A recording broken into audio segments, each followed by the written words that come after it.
Have you ever loved someone who seemed tailor-made for your soul, but not for your life? Have you ever felt a connection so intense that it seemed to defy chance, as if the universe had whispered, "This is it," only to later rip it away from you? What if the suffering that arises from this kind of encounter were not a mistake, but a calling, an initiation? Until you make the unconscious conscious, it will direct your life, and you will call it destiny.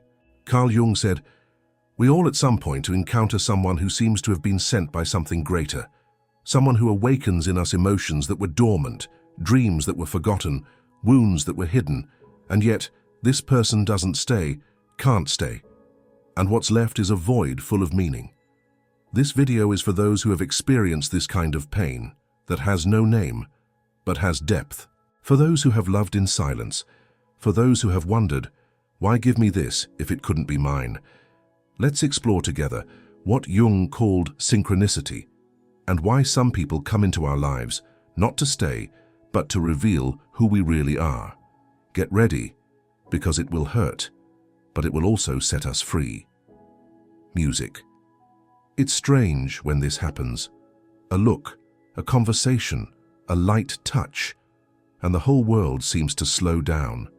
It's as if, for an instant, all the noises of life disappeared, and all that remained was that presence, as if time itself asked you for silence, because something sacred was beginning. You can't explain it. It's not just attraction, it's not just affinity, it's a deep feeling of recognition, as if that person was already inside you, before even existing outside, as if upon seeing them, something ancient inside you said, "Ah, there you are." But then comes the paradox. The more real this connection seems, the more impossible it proves to be. Incompatible situations, misaligned times, opposing beliefs, distances, relationships, commitments, fears, and yet the force remains. This is one of the most heartbreaking experiences a human being can live. Feeling at home and knowing they can't stay. But Jung offers us a key to this.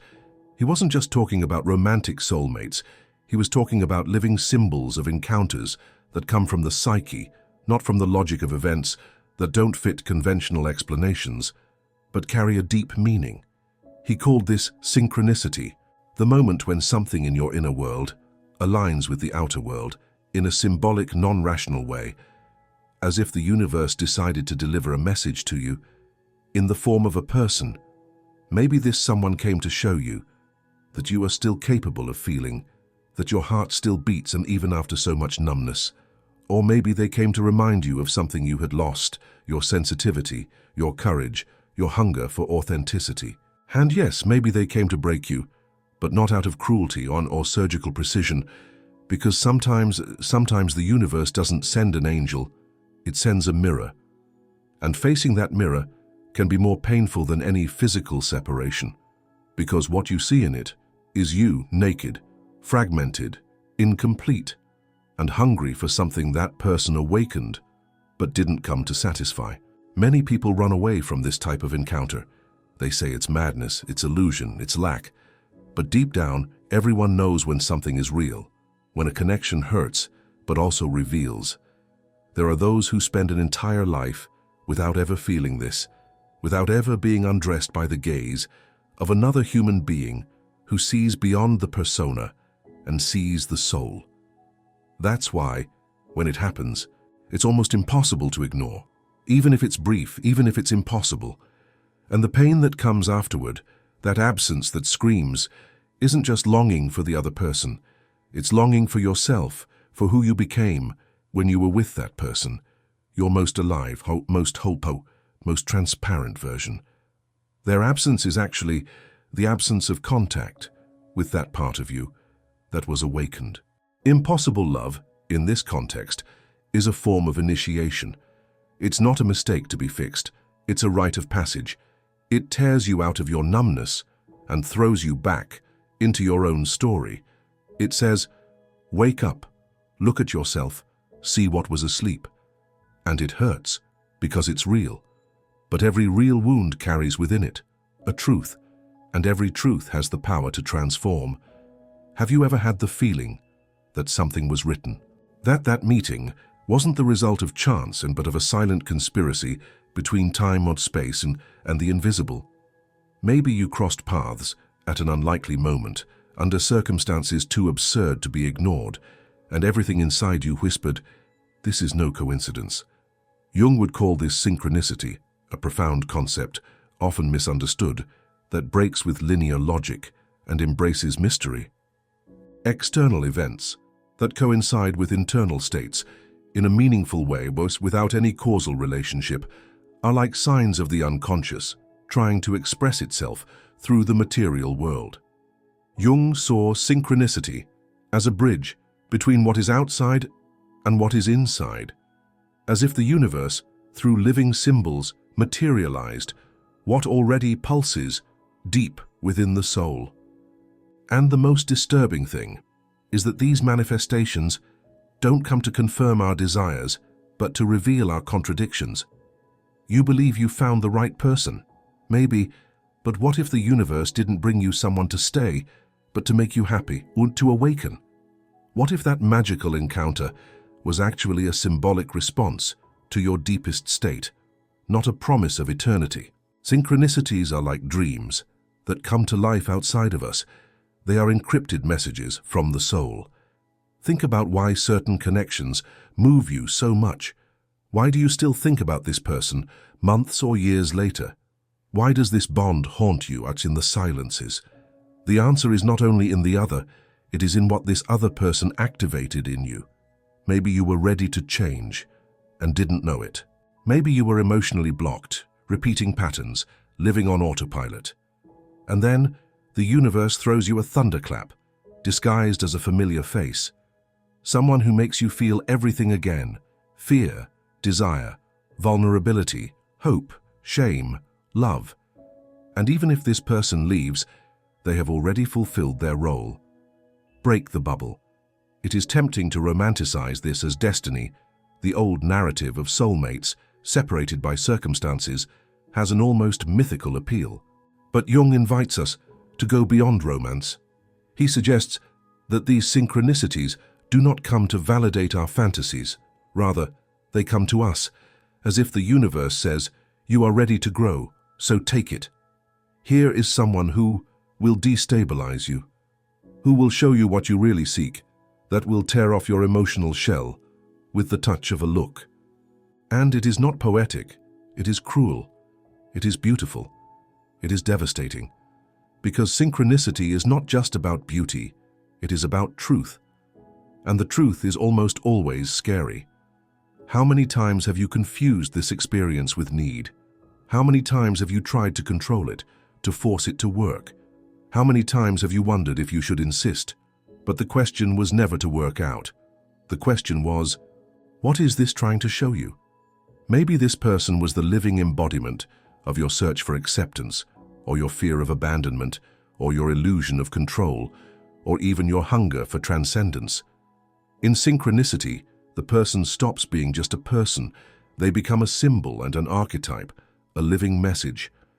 And like every symbol, they are not bound by the logic of time. They can pass, but they leave a scar, loaded with meaning.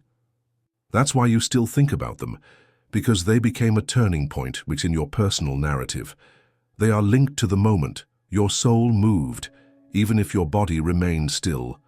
Maybe deep down, it wasn't about them, it was about you. And then, the real dilemma begins. Are you willing to stop looking for answers outside and start listening to what this encounter activated within? This is the invitation of synchronicity. It doesn't offer consolation, it offers mirrors, and few of us have the courage to look. Music. There are pains that cut deep, not because of their absence, but because of what they reveal. It's not just that the person left, it's that they took away the image you projected onto them, the hope, the imagined future, the fabricated meaning. That's when the pain becomes unbearable, when we don't mourn the other, but what we saw of ourselves through them.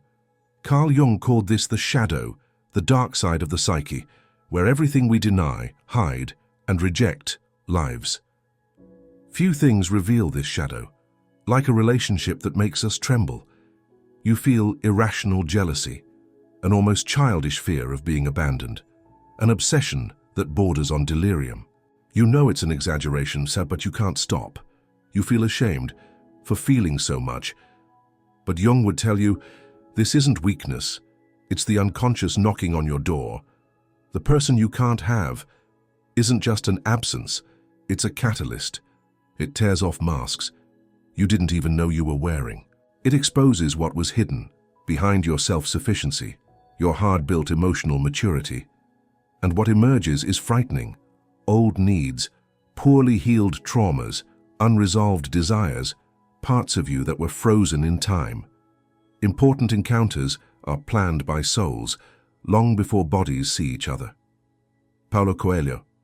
These encounters don't break us, they open us up, and that's different. Imagine that your identity is like a shell built over time, over the years, strong protector, full of strategies, to not feel too much. Then someone comes and says, without words, I want to see who you are inside, and it pierces you, not out of malice, but because, unconsciously, you were ready to be pierced. These relationships, especially the impossible ones, act as emotional X-rays, showing where you still bleed, where you still hope to be chosen, where you still believe you need to be perfect, to be loved. And the cruelest thing is that this person, and who seems to understand you so deeply, cannot stay. Sometimes because they carry their own shadows, sometimes because time is an enemy, sometimes because their role in your life was not to build a home, but to light a fire. And you feel angry about this, revolt against injustice as if the universe were playing a game with you. But what if it's not a game? What if it's a summons? The revealed shadow is not punishment, because it's a gateway to self-knowledge. You can only heal what you see, and often it's impossible love that forces you to see. Yes, this person showed you love, but also showed your emotional dependence, your fantasy of salvation, your tendency to idealize those who offer a little light. You are not wrong for feeling that you are alive, and you are before a mirror that does not lie. The question now is not why it hurts so much. The real question is, what is this pain doing to you? Asking to transform, because the shadow doesn't disappear with effort. It integrates with consciousness, and this consciousness is usually born from what burns. There's a moment, almost always solitary, when the other's pain gives way to your own pain.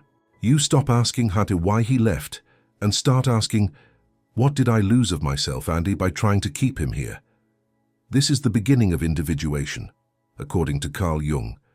It's not a pretty process. It's not a sudden enlightenment. It's more like a gradual demolition, the deconstruction of the person you thought you were, so that who you really are can emerge. Individuation is the integration of everything you ignored for survival, your fears, your shame, your contradictions. It's accepting that you can love and hate at the same time, want to stay and run away, need and deny. It's admitting that the pain of losing someone is perhaps less than the fear of finding yourself alone with your own truth. What we don't face within ourselves, we will find as destiny. Carl Jung, the person who emotionally destroyed you, did more than leave you. They offered you a silent invitation. Will you keep running away, or will you finally find yourself? She moved where it hurt, because you needed to feel. You needed to stop rationalizing when what was deep down but a cry for help from your own soul. And the question that emerges from the pain, one is brutal. Do I love the other, or the version of myself that I see when I'm with him? It's hard to admit, but many times we love through the lack. The other's presence becomes a stage where we project everything we think would complete us: security, unconditional love, belonging. But these feelings, however deep they may be, are not the end. They are the means. They did not come to bind you to the other. They came to take you back to yourself. Pain is the call. Impossible love is the initiation. And the path is the crossing of the inner desert that you had been avoiding. You begin to realize that it was not about staying with him. It was about staying with you after him. And what does that mean? It means rescuing parts of yourself that were abandoned since before that encounter. It means understanding that you were not rejected, you were mirrored, the other merely touched where there was already a crack in the process of individuation. You stop being the protagonist of the romantic drama and become the observer of your own psyche. You begin to realize how you repeat patterns, how you feed stories of emotional scarcity, how you seek in the other what can only be found within. And something unmagical and painful has happened. You stop asking the other to save you, and because you understand that you are already enough, even in your fragmentation, even in your mess. This liberation does not come with euphoria. It comes with mourning. It is the mourning when for the version of you that you loved with desperation, that you idealized with hunger, that you needed being chosen to feel worthy. But after grief comes clarity, and with it, a new kind of silence. Not the silence of absence, but the silence of acceptance. You look back and see it wasn't about him, it was about who you were, for a brief moment with him, and who you're willing to become without him. Before moving on to the next topic, we have a quick message, and perhaps the most important one in this video. Have you ever had the feeling of being stuck, even when trying to change? Have you noticed that no matter how much you read books, watch videos, and try, something invisible keeps pulling you back to the same patterns? Well, no, this is no coincidence, and there is an explanation. Recently, researchers and scholars rediscovered a model of mental transformation used for centuries by philosophers, strategists, and thinkers who changed the course of history. A silent, but incredibly effective method that unites science, psychology, and ancestral wisdom, and that to this day, few people know. Those who applied this method describe it as if it were a key turning inside clarity, discipline, and a stronger identity, as if for the first time, they were truly in control of their own mind. If you want to know more about this, pause the video now, point your cell phone camera at the QR code that is on the screen, and find out for yourself what it's about. Or if you prefer, click on the link in the first comment pinned below. Music. There comes a time when you stop waiting for them to come back, not because you forgot, but because you understood they came to be a breaking point, not a happy ending. They came like comets, brief, intense, devastating. They came like wind that sweeps the rooms of the soul and then takes away everything that was false, superficial, accumulated out of fear. You didn't lose that person. You found yourself through it. It's hard to accept this. The human heart clings, wants to retain, wants to control. But some presences were so great that they don't fit in the frame of everyday life. They exist to move internal tectonic plates, to tear down walls, to reveal who you are, and when no one is looking. Your mind will try to rationalize. What if? What if I had said that? What if life had been fairer? But deep down, you already know, this person came to open up, not to occupy. The pain of leaving is often the seal that something profound has happened, because the love that transforms is rarely comfortable. It's raw, naked. It shows your hunger to be seen, your fear of being rejected, your courage to feel, even knowing you might lose. These souls aren't mistakes. They're catalysts, they're living questions. You're not broken because this person is gone. You're open. And in this space that was once filled by another, there's now something new.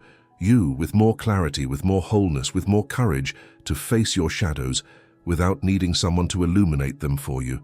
What remains, after all, is a different silence. Not the silence of emptiness, but that of understanding. You no longer need the other to stay, because what he gave you, even without knowing, was the key to an inner door. The door that leads to your true home. You yourself realize that the universe didn't make a mistake. It wasn't a punishment, and it was a calling. And as much as it hurt and it was sacred, they didn't come to complete your story. They came to interrupt it where it was lying. They came to take off the mask you didn't even know you were wearing. They came to break the cycle of dormancy and put you back in motion. You are now alone, but you've never been so awake. So it wasn't a mistake. That person, who arrived like a hurricane and left like an eternal silence, didn't come to destroy your life, but to implode what no longer made sense. They weren't your destiny. They were your calling, the touch of reality, tearing apart your idealizations. And now that everything has been said, you realize the true encounter wasn't with them. It was with you, with your weaknesses, with your emptiness, with the depth you spent years trying to ignore. You now understand someone who couldn't stay was paradoxically the most brutal and the most honest way to finally find yourself. You are no longer stuck with the question, why did it end? Now you carry another, much more powerful one. What started inside? When that ended outside? I need to tell you something personal. A few years ago, I was living exactly this. I knew someone who seemed to have come out of an old dream. It was as if everything I had searched for was right there in front of me. But it didn't last, and it broke me. I thought I would never be able to feel anything like it again. I spent nights trying to understand why the universe was so cruel. Why did it give me something so beautiful, only to take it away soon after? It was only with time and with Jung that I understood. I wasn't being punished, I was being awakened. That impossible love was the trigger for my own reconstruction. It forced me to look at parts of myself that I ignored. It led me to write this script with tears in my eyes and a whole heart, not because I had someone by my side, but because I found myself on the other side of the pain. If you're also going through this, I see you. And I assure you, this is not the end, it is your beginning. Now, if you got this far in and didn't cry or have an existential crisis, I suspect you're a robot, or a monk, or both. But if you felt this video as a mirror of those who don't offend us but reveal, so comment below. I found myself in the absence. I want to read you. I want to see who had the courage to be undressed by the invisible. Oh, and if you haven't subscribed to the channel yet, do it, and you might just find more of what your soul is looking for. If the universe sent you here, maybe it's destiny trying to tell you. Click on the bell, subscribe, and watch the next video.